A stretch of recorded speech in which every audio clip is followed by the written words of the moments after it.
ही ताजी दृश्य आपण पाहतोय सोलापूरमधून कोर्टी गावामधून अतिवृष्टी झालेल्या नुकसानीची उपमुख्यमंत्री अजित पवार यांच्याकडून सध्या पाहणी सुरू आहे। एक महिला गेली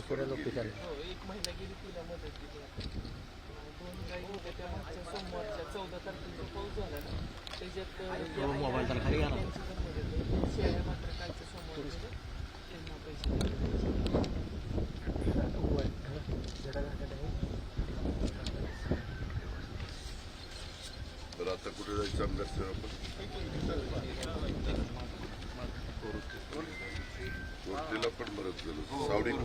आणि या संदर्भात आणखी माहिती जाणून घेऊयात आमचे प्रतिनिधी शेखर पाटील आपल्या सोबत आहेत। शेखर, आपण पाहिलं जशी काल घोषणा झाली मदतीची आणि त्यानंतर आदेश दिले मुख्यमंत्र्यांनी, तसे उपमुख्यमंत्र्यांचा आजचा सोलापूर दौरा, काय बोलणं चालू आहे गावकऱ्यांसोबत त्यांचं? श्रद्धा, उपमुख्यमंत्री अजित पवार आता या कोर्टी गावामध्ये दाखल झालेले आहेत।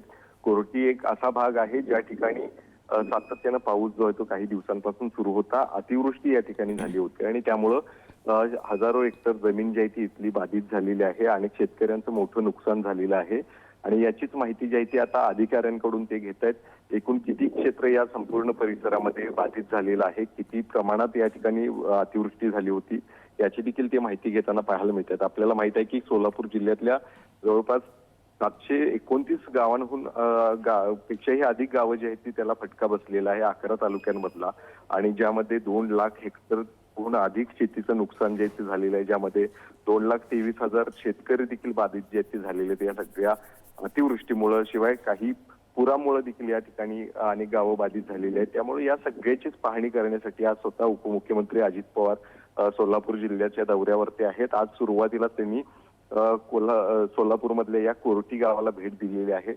काही प्रशासकीय अधिकारी आहेत त्यांच्याकडून आकडेवारी जाणून घेत आहेत ते। शिवाय जे शेतकरी गेल्या अनेक दिवसांपासून आता सातत्यानं आवाज उठवत होते की आम्हाला ओला दुष्काळ या ठिकाणी जाहीर करावा आणि मोठ्या प्रमाणात मदत जी आहे ती आम्हाला द्यावी, आणि तीच मागणी घेऊन आता देखील काही शेतकरी जे आहेत या गावातले त्यांच्या या सोबती आता गराडा घालून पाहत आहेत। त्यांच्याकडून आता काय नेमकी मदतीची घोषणा होते याकडे सगळ्यांच्या नजरा खरं तर आहेत। अनेक शेतकरी खरं तर त्या ठिकाणी मोठ्या संकटात आता सापडलेले आहेत। एकीकडे हातातोंडाशी आलेला घास जो आहे तो अनेक शेतकऱ्यांचा हिरावून घेतलेला आहे आणि दुसरीकडे अशा पद्धतीनं अतिवृष्टीमुळे मोठ्या प्रमाणात नुकसान जे आहे या भागातल्या शेतकऱ्यांचं झालं आहे। त्याच परिस्थितीचा शेखर आढावा घेतायत। काही वेळासाठी थांबवते शेखर विनंती। आपण पाहतो उपमुख्यमंत्री अजित पवार हे सोलापूर दौऱ्यावर आहेत।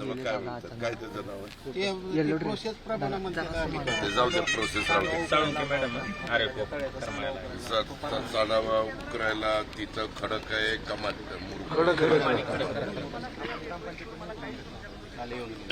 त्याचं नाव काय आहे त्याला फोन लाव मॅडम असेल तर नंबर लाव।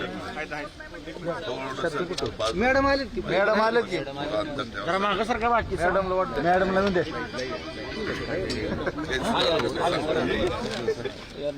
अरे असं त्या ठिकाणी ला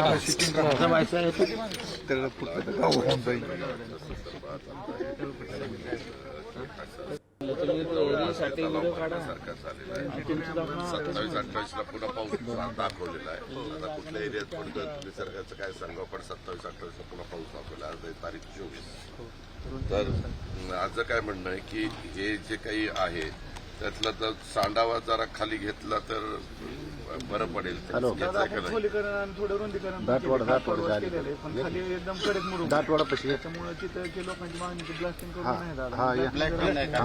काय काय लोकांचं म्हणणं की ब्लास्टिंग केलं तर हे इकडे डॅमेज कुठून जाईल हादऱ्यानी। रुंदीकरण करता आलं तर अजून करू शकतो झाडं फोटो तर त्याच्यावर चांगल्या पद्धतीनं जरा मुरुम टाकला त्याला मजबूत केलं तर थोडं त्याला आधार मिळेल भरावायला। बरोबर, पण दादा सध्या झाडांची एवढी तीव्रता जास्त आहे ना, ते मुरुम टाकता येणार नाही ना तिथं। अरे झाडं म्हणजे बारकी झाडं दिसत आहेत, तिथं अशी मोठी खोडाची झाडं नाहीयेत। आपण साधं कुराडी जर तोडू शकतो किंवा चांगला कोयता असेल तर चांगल्या कोयत्याने पण तोडता येईल। मग ती तेवढा झुडपं जर काढली, झुडपाच्या मुळ्या पण डॅमेज करतात ना तिथं, त्याच्यातनं एखादा जर सांद मिळाली पाण्याला की तसंच गळ पडेल. दादा जेवढं शक्य आहे ना तेवढं काढण्यासारखं काय ते आम्ही बरोबर जाऊन काढून घेतो. आज उघडीप दिसतीये. आपण चांगले कोयते जर घेतले आणि ते तळातनं ऊस कसा तोडतो तसा तळातनं तोडायचं आणि ते तळातनं तोडून ते तेवढा जो भराव आहे त्या भरावावरच माल टाकायचा. जास्त माल टाकला की त्याला माल टाकताना पण माणसं जाऊ देऊन ते जरा दबून बसेल. मार्का जर रोलर असेल तर आणखी चांगलं. आजच्या आजच केलं पाहिजे. त्याच्यामध्ये निधीची कुठं काही कमतरता असेल तर मी तुम्हाला ती व्यवस्था करतो. मी कलेक्टर तुम्ही पण आहात. आपल्याला लगेचच ते पैसे थोडेसे उपलब्ध काल कॅबिनेटमध्ये तातडीची मदत ज्या जिल्हाधिकाऱ्यांना खर्च करायला सांगितलं. तुम्हाला काही अडचण असेल तर सीपीसीमध्ये पण परवानगी देतो. थोडेफार पैसे त्याला काही जास्त पैसे लागणार नाही. लोक पण सगळे सहकार्य करतील की बाबा ट्रॅक्टर कुणाचे काय कुणाचं. फक्त माझी तुम्हाला विनंती आहे की आता ही अडचण आहे. अडचणीच्या काळात सरकार तर तुमच्या पाठीशी आहेच पण तुम्ही पण सहकार्य करा. कधी कधी काय करतात काही म्हणजे वेगळ्या विचाराची लोक त्याच्यातनं कसं आणखीन 2 पैसे उकळता येतील असा प्रयत्न करतात. आपण तुमचा मुद्दा काय तुझ्यावर कोण आहे तिथं त्यांना का सांगण्याची गरज आहे का आपल्या आपण निर्णय घेऊ शकतो. बोलून घेते आणि मी तिथं माणसं माझी तलाठी सगळे लावून करून घेते आणि झुडपं वगैरे त्यांना सूचना द्याल. अरे बोलू ना आपण बोलू ना बोलू. 1 मिनिट. कालच्या कॅबिनेटमध्ये आताच्या अडचणीच्या काळामध्ये कुणी फार नियमावर बोट ठेवण्याचं कारण नाही. पहिल्यांदा माणसं कशी आपल्याला सुरक्षित ठिकाणी नेता येतील आणि एखादा धोका असेल आणि त्याच्यात आता इथं सगळे म्हणतात की गावालाच त्याचा धोका आहे आणि जवळपास चिकटलेला आहे. उद्याचा 27-28चा पाऊस जर दुर्दैवाने पडू नये पांडुरंगाला प्रार्थना आहे पण पडला तर पुन्हा प्रश्न येईल ना बाबा. बरोबर आहे तर कशाला आणखी पुन्हा त्याचा नंबर सोबे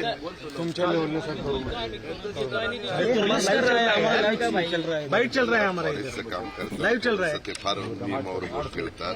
बाकीचं कसं तुमचं रेव्हेन्यूचं असेल पीडब्ल्यूडीचा असेल जिल्हा परिषदेचा असेल तर आपलं आपण करू शकतो. तो काही प्रश्न येत नाही. आता कुठं बघायचे काही ते ऑलरेडी काल झालेलं आहे. जे जिथं नुकसान झालं त्याचे पंचायत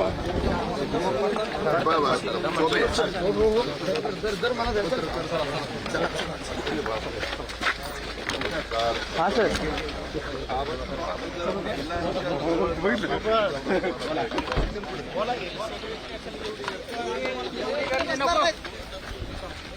जरा गावकऱ्यांनी मदत करा ना.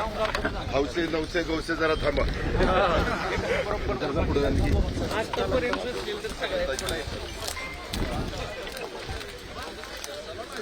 सुशांत मागे ट्रेन चालू आहे. मागे पुढे चला. जास्त पुढे जाता येणार नाही. हे बाळा जरा बाजूला कांदा आहे का ओढा किती लांब आहे. तुम्ही सरकारना कार्यकर्ते मागे ऐका ना इथं ओढा किती लांब आहे. उतार कुठे उतार या बाजूला थोडस लांब थोडस इकडं उतार आहे. मग इकडं पण चारी आहे हा आणि मग इकडं उतार आहे तर तिथं काहीतरी असेल ना. आणि नदी कुठल्या बाजूला आहे. या ओढा कुठल्या नदीला मिळतो. मोठ्या ओढ्याला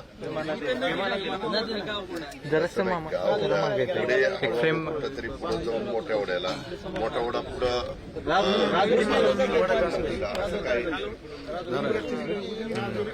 आता हे पाणी डायरेक्ट उचलल्या जातं. उजनीच्या बॅकवॉटरवर जातं.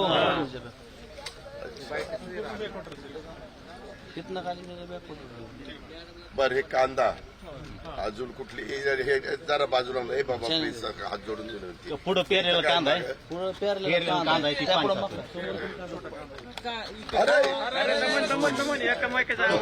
ऐकत नाही राव तुम्ही. प्लीज ऐका राव. सुशांत सुशांत तर कॅमेरा येतो. तुमचं काय करायचं? कांदा चाललाय, कांदा केलाय त्या बाजूला आणि त्या पलीकडच्या बाजूला RDCF ते तुमचं काय दौंड का कोण आहे का? काय झालंय मी तिथं एक तलाव आहे, तलाव पार म्हणजे भराव्यापर्यंत पाणी आलेलं आहे. त्यांनी सांडावा कमी केलाय, परंतु तिथं कडक लागलेलं आहे. तिथं जर प्लास्टिंग केलं तर आणखीन काहीतरी धोका निर्माण होईल. त्याच्यावर बारकी बारकी झुडपं आलेली आहे, तर ती काढून आपल्याला तिथं मुरून टाकायचं. आता इकडच्या बाजूला पाऊस थांबलेला असल्यामुळे काळवटीमध्ये सगळ्यात चिखल आहे. जिथं पाणी म्हणजे उतारे तिथं पाणी आहे, परंतु काही ठिकाणी आपल्याला मुरून काढता येईल तर तेवढं आपण काम करून घेऊ लगेच. नाहीतर 27-28चा जर पाऊस आला आणि त्याच्यात जर काही दगाफटका झाला तर ते आपल्याला परवडणार नाही, कारण तो तलाव गावाच्या वरच्या बाजूला आहे. तिथं काही धोका निर्माण झाला तर गावाला धोका होतो. आणि ते आजच्या आजच करायचं. ओके, नमस्कार. आणि जे मोकळं दिसतंय ना दादा, तिथं आता जाऊ शकत नाही अशी परिस्थिती झालेली आहे पावसाळ्यात. अहो, माझी विनंती आहे शेतकरी वर्गाला, ते आता आपण डोळ्यांनीच बघतो. इथं जरा आम्हाला पंचनामे करण्याच्या करता थोडंसं एकीकडे आपण पाहतो उपमुख्यमंत्री अजित पवार हे कोर्टी गावातल्या नुकसानीची पाहणी करतायत.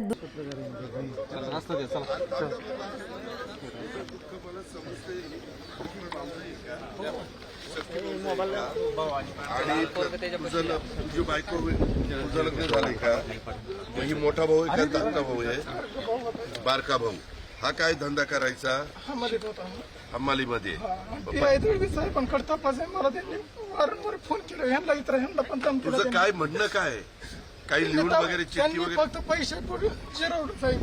तुला तुझी अपेक्षा काय मला सांग? माझ्या अपेक्षा तुम्हाला योग्य तपास. हा जी कॉल झाला का 3 एप्रिलला जे कॉल झालाय का?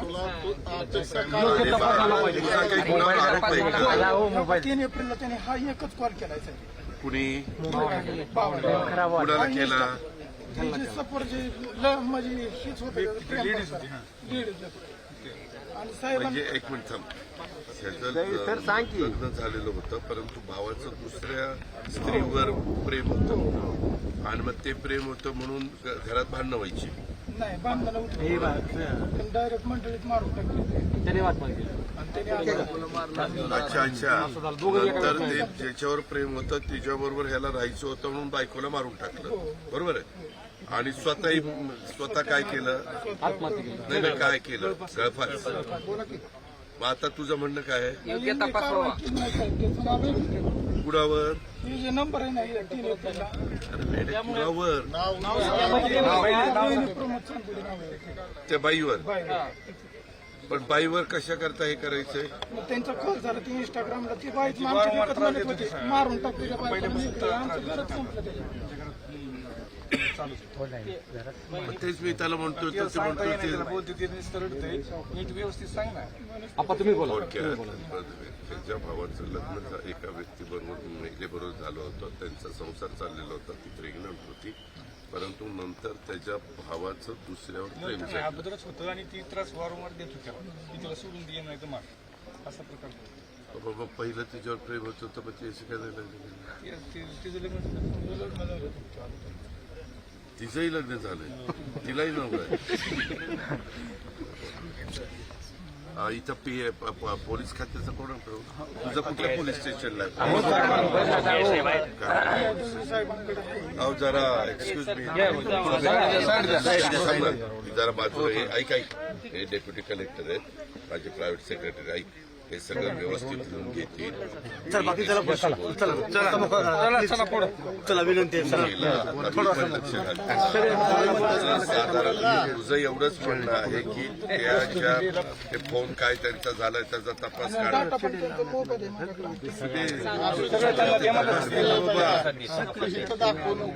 तपासतील ना, डिटेल देते. रडू नको, आपण त्याच्यामध्ये लक्ष घालतो.